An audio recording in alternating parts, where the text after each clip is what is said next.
The patio is for failures. My brother sneered, pointing to the plastic folding table outside. But hey, at least you can watch real success from out there. Through the glass, I watched them toast with vintage crystal while I sat alone in the wind. They didn't know I wasn't just watching. I was timing my arrival. When my helicopter landed on their manicured lawn for an emergency meeting 10 minutes later, their champagne glasses didn't just shake, they dropped. Drop a comment and let me know where you're listening from and what time it is for you right now. Also, Happy New Year! I hope 2026 brings you all the success and peace you deserve. If you enjoy stories about reclaiming your power, please hit that like button to support the channel. I'd love to know who is part of our community. The wind off the vineyard wasn't just cold, it was disrespectful. It rattled the PVC frame of the overflow tent, creating a constant snapping rhythm that drowned out the distant hum of the celebration. I sat at a white plastic folding table, the kind you rent for children's parties or disaster relief centers, staring at a plate of lukewarm appetizers that the catering staff had pity-dropped 20 minutes ago. My coat was pulled tight around me, a utilitarian trench that my sister Elizabeth had called tragically practical earlier that evening. 10 yards away, separated by a wall of soundproof, triple-paned glass, was the VIP cellar. It was a different world in there. I could see the golden glow of the chandeliers reflecting off the mahogany tasting table. I could see my mother, Susan, laughing with her head thrown back, her pearls catching the light. I could see my father, Thomas, pouring a vintage Cabernet into my brother Tyler's glass, his face radiant with the specific kind of pride reserved for the golden sun. From the outside, it looked like a tableau of perfect American success. But I wasn't looking at it like a daughter anymore. I was looking at it like an auditor. I watched Tyler raise his glass. He was wearing a bespoke suit that cost more than my first car, gesturing wildly as he likely recounted another story about his fintech disruption or crypto alpha. My parents hung on his every word. They needed Tyler to be the genius they claimed he was, because if he wasn't, then their investment in him was just waste. Next to him, my sister Elizabeth was busy curating the moment. She had her ring light set up on the table, broadcasting the Golden Harvest Jubilee to her 100,000 followers. She was tilting her head, finding the angle that hid the anxiety in her eyes, selling a lifestyle that none of them could actually afford. For years I had asked myself the same question. Why? Why was I the one out here in the cold? I had never asked them for money. I had never brought scandal to the family name. I had graduated top of my class, paid my own way, and built a life of quiet stability. And yet, I was the designated failure. The black sheep. Tonight, sitting in the drafty tent while they celebrated in the warmth, the answer finally clicked into place. It wasn't that I was a failure. It was that I was a mirror. There is a psychological concept called projective identification. It's when toxic people cannot bear their own internal shame, so they project it onto someone else to carry it for them. My family was drowning in chaos. Tyler was drowning in debt. Elizabeth was drowning in insecurity. My parents were drowning in the terror of irrelevance. If they really looked at me and saw a competent, successful, stable woman, it would force them to admit that their own chaos was a choice. They needed me to be the loser. They needed me to be the failing freelancer struggling with computer work. Because if I was the failure, then by comparison, they could pretend to be the successes. My exclusion wasn't a punishment for my sins, it was a requirement for their delusion.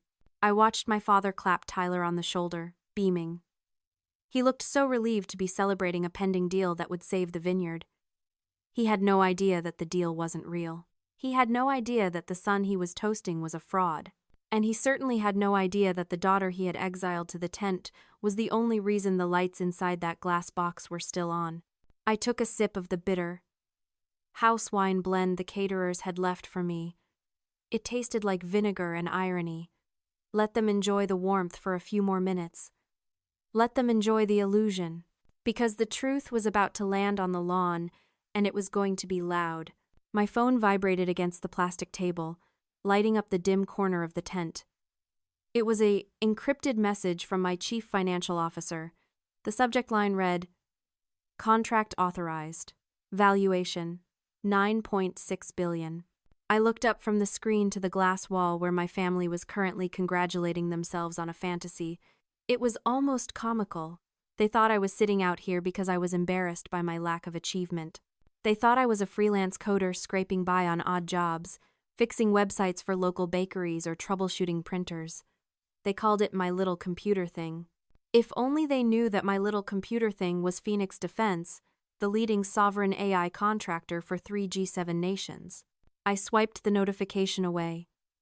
I didn't need their applause. In fact, their ignorance was my greatest asset. There is a philosophy I live by, something often called the iceberg theory of success.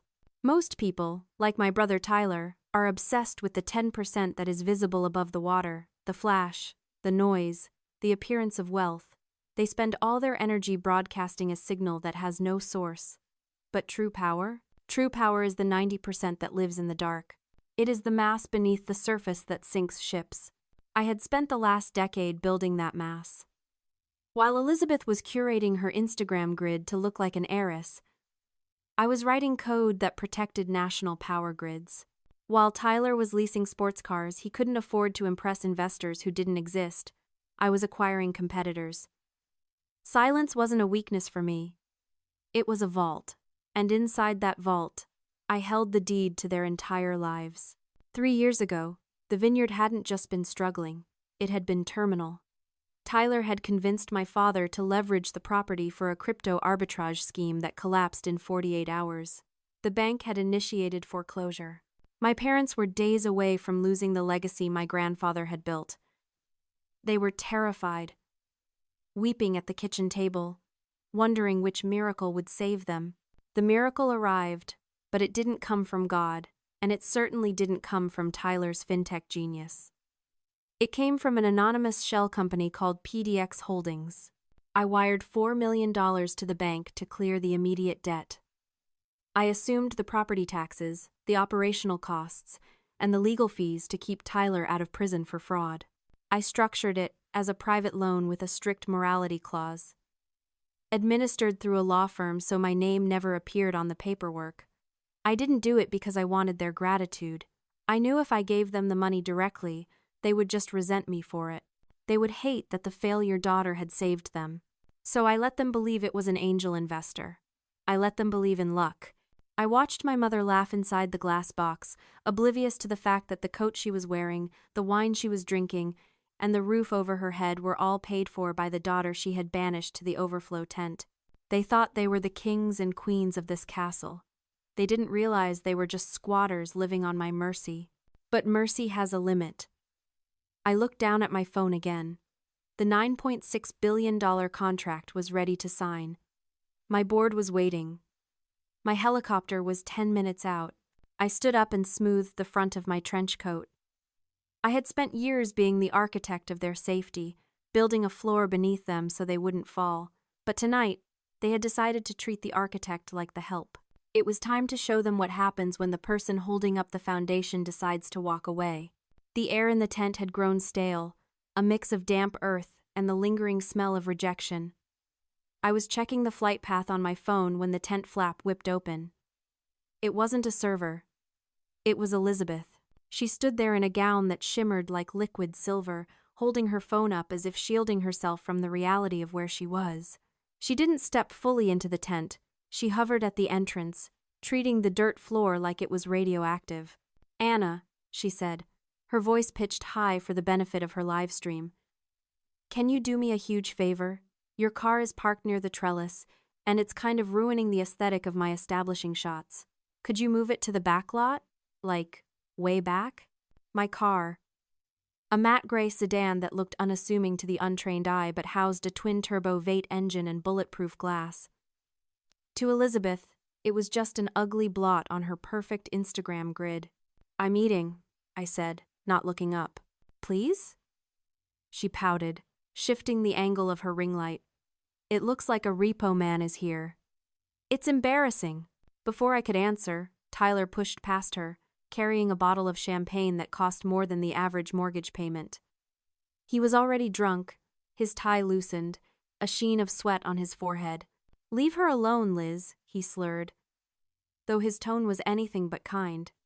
She's probably waiting for a tow truck anyway. That piece of junk can't be street legal. He leaned over my table, the smell of expensive alcohol and desperation rolling off him. You know, Anna, I almost feel bad for you, sitting out here like the help, but then I remember you chose this. You chose to be a janitor or whatever it is you do instead of investing in the family vision. The family vision, I repeated, my voice flat. Is that what we're calling your gambling debts now? Tyler's face darkened. Watch it.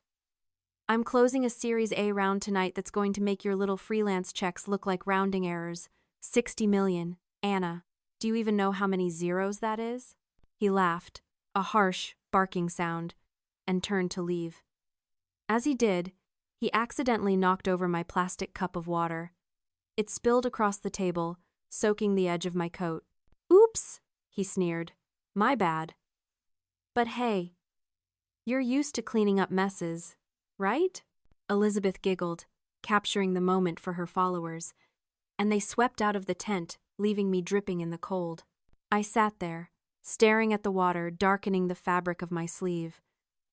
The final thread of obligation I had felt, the tiny, lingering instinct to protect them from their own stupidity, snapped. It didn't break with a bang. It broke with a quiet, terrifying certainty. My phone buzzed again. A text from my mother, Susan. Stop looking so miserable in there. People can see you through the glass. It's bad for the brand.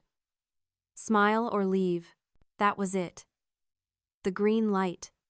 The permission structure I hadn't realized I was waiting for. They didn't just want me out of the way.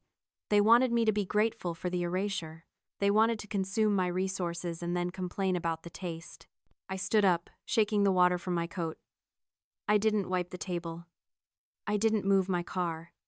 Instead, I tapped the earpiece I had kept in my pocket all evening. James, I said, my voice steady. They're ready. Copy that, Miss Anna?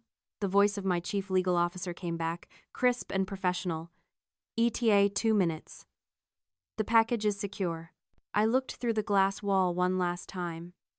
Tyler was back at the head of the table, raising his glass for a toast, his mouth moving in what I knew was another lie. My mother was fixing her hair in the reflection of a wine bottle. My father was nodding along, the patriarch of a kingdom built on sand. Enjoy the toast, Tyler. It's the last one you're ever going to make. Inside the VIP cellar, Tyler stood to give his big speech. I could see his mouth moving, shaping words like legacy, future, and vision. My father was beaming, clutching his glass of Pinot Noir like a scepter.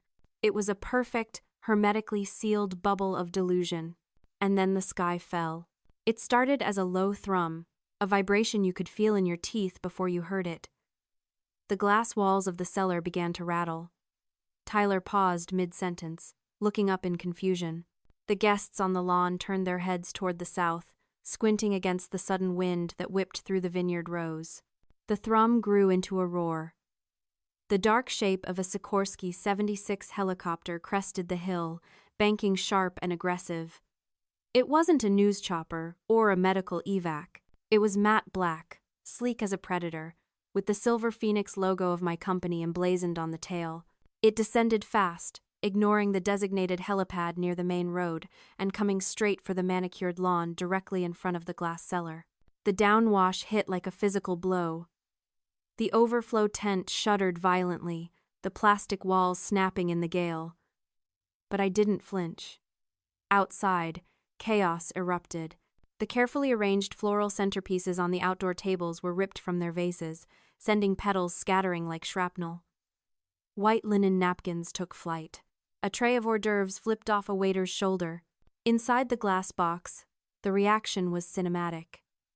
I watched my mother's hands fly to her hair, her mouth shaping a scream I couldn't hear. Tyler dropped his glass, not metaphorically, but literally. It shattered on the stone floor, spraying wine across his Italian leather shoes. My father stood up so fast his chair tipped over backward. The helicopter touched down, its skids sinking slightly into the perfect turf my father spent thousands maintaining. The engine whine began to cycle down, but the blades kept turning, a rhythmic, threatening whoosh, whoosh, whoosh that dominated the entire valley. The side door slid open. I stood up from my plastic table and walked out of the tent. The wind whipped my trench coat around my legs. But I felt anchored. I walked past the stunned catering staff, past the ruined decorations, and straight onto the lawn.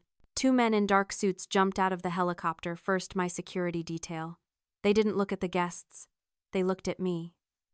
They moved with military precision, flanking the door as a third man stepped out. James, my chief legal officer. He wasn't wearing a tuxedo. He was wearing a charcoal suit that cost more than the vineyard's annual operating budget. He carried a thick leather portfolio under one arm.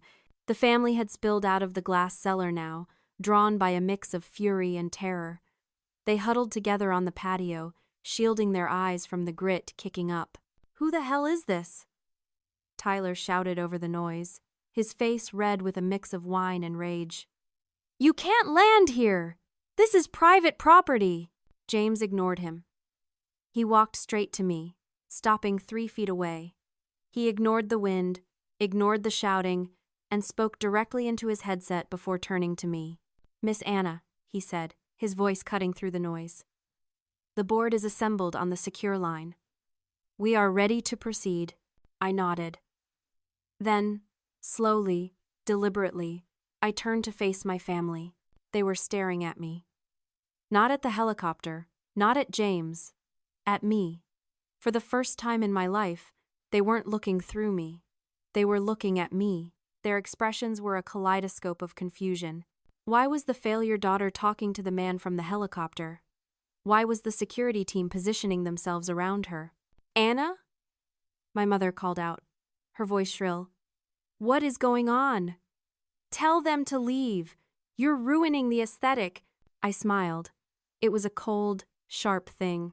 "They're not leaving, Mother," I said, my voice calm but amplified by the sudden silence as the engines cut. "And neither am I. Not until we handle some business." "What business?" Thomas demanded, trying to regain his patriarch composure but failing as he eyed the security team. "Who are these people?" "These people," I said, gesturing to James, "are my legal team. And this," I pointed to the helicopter, "is my ride to a board meeting I'm currently late for. But before I go, James has something for you."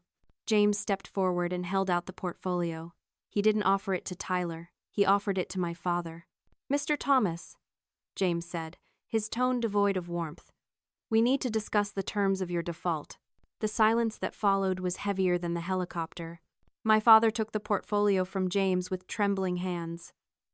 The leather was thick, the kind used for high-stakes mergers and international treaties, not family disputes. He opened it, his eyes scanning the first page. I watched the color drain from his face, leaving him looking gray and suddenly very old. "Default?" he whispered. "This doesn't make sense. We have an arrangement with PDX Holdings. The bridge loan is in good standing." "PDX Holdings," I said, stepping closer. "Phoenix Defense X. It's a holding subsidiary I established 3 years ago to manage high-risk assets. And this vineyard? It was the highest risk on my books." "You?" Susan gasped, her hand flying to her mouth. "You're the angel investor?" "I was the silent partner," I corrected. "The one who paid the property taxes when you were insolvent. The one who covered the payroll when Tyler forgot to transfer the funds. I kept the lights on in that glass box you love so much." Tyler lunged forward, desperate. "She's lying! Dad, don't listen to her. She's just a coder. She doesn't have that kind of money." "James," I said softly. James flipped a page in the portfolio Thomas was holding. "Mr. Thomas, 3 days ago, Phoenix Defense's internal AI flagged a series of irregularities in the vineyard's operating accounts. As the primary lien holder, we initiated a forensic audit." "An audit?" Tyler's voice cracked. He looked like a trapped animal. "We found the $60 million you claim to be raising in your Series A round." I said, my voice clinical, "It doesn't exist. There are no investors, Tyler. There never were. But what we did find was interesting. We found the $4 million of operating capital I injected into the company last fiscal year." I took a step toward my brother. He shrank back. You didn't use it for irrigation upgrades. You didn't use it for marketing. You funneled it through a shell company in the Cayman Islands to an offshore sports betting platform. The silence on the lawn was absolute. The wind had died down, leaving only the accusation hanging in the air. $4 million, I continued. Stolen from your own family. Stolen from me. You didn't just cook the books, Tyler. You burned the kitchen down. Dad, Tyler pleaded, sweat dripping down his face. It was an investment strategy. I was going to win it back. Thomas looked from the documents to his son, the golden boy he had toasted just minutes ago. The realization hit him like a physical blow. The legacy he thought he was protecting had been hollowed out from the inside by the very person he had chosen to lead it. But that's not the only reason we're foreclosing tonight, I added, turning back to my parents. The loan agreement included a strict morality clause.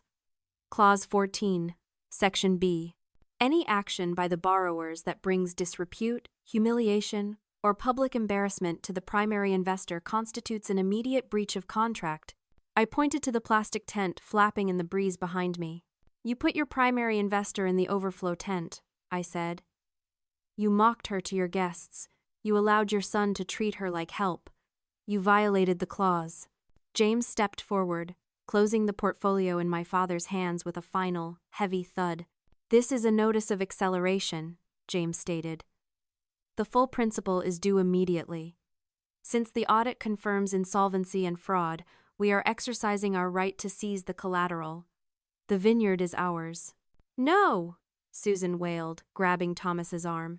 You can't take our home. We're family. We were family when I was in the tent. I replied, cold. Now? Now we're just counterparties in a liquidation event. The breakdown was immediate and pathetic. My father, the man who had spent his life posturing as a titan of industry, slumped against the patio railing as if his strings had been cut. My mother, Susan, abandoned all pretense of dignity. She rushed forward, her heels sinking into the grass, and grabbed my hand with a grip that was desperate and clammy. Anna, please, she wailed, tears cutting tracks through her foundation. You can't do this. We're your family. We raised you. Doesn't that count for anything? I looked down at her hand on my sleeve. It was the same hand that had shooed me away from the family photos earlier because I cluttered the composition. It counts for exactly what you invested in it, Mother, I said, pulling my arm away. Which is nothing. Tyler was on his knees now, literally on his knees, sobbing into his hands. The arrogance was gone, replaced by the primal terror of a man realizing he was about to trade his bespoke suit for an orange jumpsuit. I'll pay it back, he gibbered. I swear. Anna, just give me time. Don't send me to jail, please.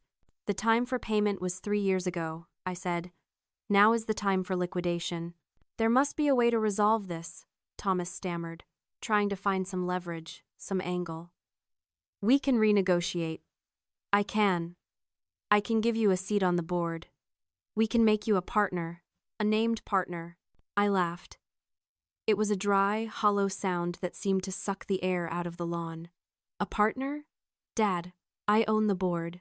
I own the debt. I own the land we are standing on. You are offering me crumbs from a loaf I already bought. I reached into the deep pocket of my trench coat. The movement made them all freeze. They looked at me with a mixture of terror and hope, like dogs waiting to see if they were about to be kicked or fed. I pulled out a single, cream-colored envelope. I opened it slowly, letting them see the contents. It was a cashier's check. It was drafted from my personal account, made out to the bank holding the vineyard's secondary mortgage. Do you know what this is? I asked, holding it up to the light of the helicopter's search beam. Thomas squinted. It's a check. It's a payoff, I said. $4,200,000. The exact amount of the principal plus interest. I watched the realization dawn on their faces. The hope flared in their eyes, bright and desperate. I brought this with me tonight, I continued, my voice steady. I came here intending to give this to you as a gift. I was going to wipe the slate clean. I was going to save you from Tyler's mess, save the vineyard, and let you keep your dignity. All I wanted was one night where you treated me like a human being. Not a CEO. Not a savior. Just a daughter. Susan let out a strangled sob. Anna, but you couldn't do it, I said. You put me in a tent. You let your son pour water on me. You told me I was bad for the brand. I held the check between my thumb and forefinger. This is the cost of your blindness, I told them. You were so obsessed with the image of success that you couldn't see the reality of it standing right in front of you. You treated your greatest asset like a liability. And now, I ripped the check in half. The sound was crisp, final, like a bone snapping. Now, the price of that seat in the tent is everything you own. I tore the halves into quarters, then eighths, and opened my hand. The wind from the idling rotors caught the pieces of paper, scattering them across the lawn like confetti at a funeral. Goodbye, Dad, I said. I have a board meeting to attend. I turned my back on their screams and walked toward the helicopter. James helped me into the helicopter cabin. The heavy door slid shut with a solid, pressurized thud, instantly cutting off the sound of my mother's wailing and the wind. Inside, it was quiet. It smelled of leather and recycled air. I buckled my harness as the engine pitch increased, the vibration humming through the soles of my boots. As we lifted off, I looked out the window. The figures on the lawn shrank rapidly. My father was a small gray statue slumped against the railing. My mother was a splash of beige on the grass. Tyler was a speck of kneeling defeat. From 500 feet up, the vineyard looked beautiful geometric rows of green stretching out in the twilight. It looked like a well-managed asset.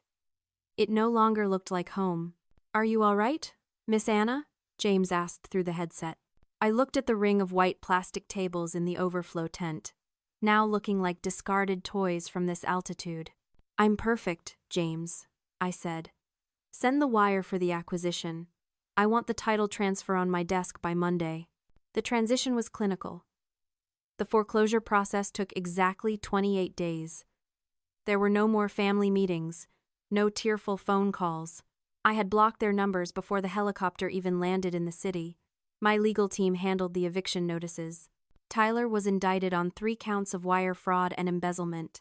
He traded his Italian loafers for a court-appointed ankle monitor. My parents moved into a 2-bedroom condo in a neighboring town, paid for by the remaining scraps of their credit. I didn't visit the vineyard myself until the renovations were complete. When I finally walked back into the main building, the air felt different, lighter. I walked straight to the VIP glass cellar. The mahogany tasting table, the one I had been barred from, was gone. The crystal chandeliers had been removed and sold at auction. In their place, I had installed comfortable sofas, a high-end espresso machine, and a ping-pong table. What do you think? I asked the vineyard manager, a man named Carlos who had worked for my father for 20 years and had been treated like invisible furniture the entire time.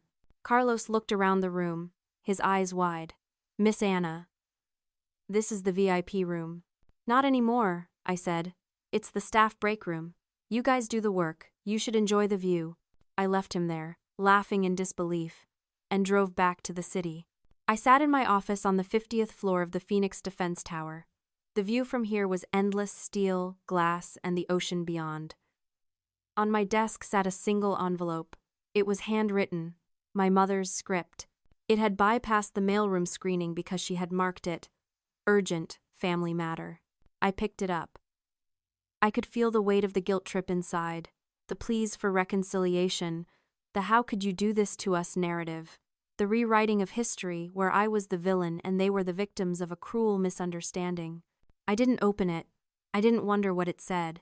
I walked over to the shredder in the corner of the room. I fed the envelope into the machine and watched the white paper turn into confetti, falling into the bin with a satisfying whir. I went back to my desk and opened my laptop. The screen glowed with the schematics for our next project, a defense shield for the eastern seaboard. Real work, real stakes, real value. I had spent my life waiting for them to pull out a chair for me. I had starved myself for a seat at a table that was rotting from the inside out. I realized now that the hunger hadn't been a weakness. It had been fuel. It drove me to build a skyscraper while they were fighting over a folding chair. Sometimes you have to buy the building just to prove you belong in the room. If you have ever had to build your own table because they wouldn't give you a seat, share this story.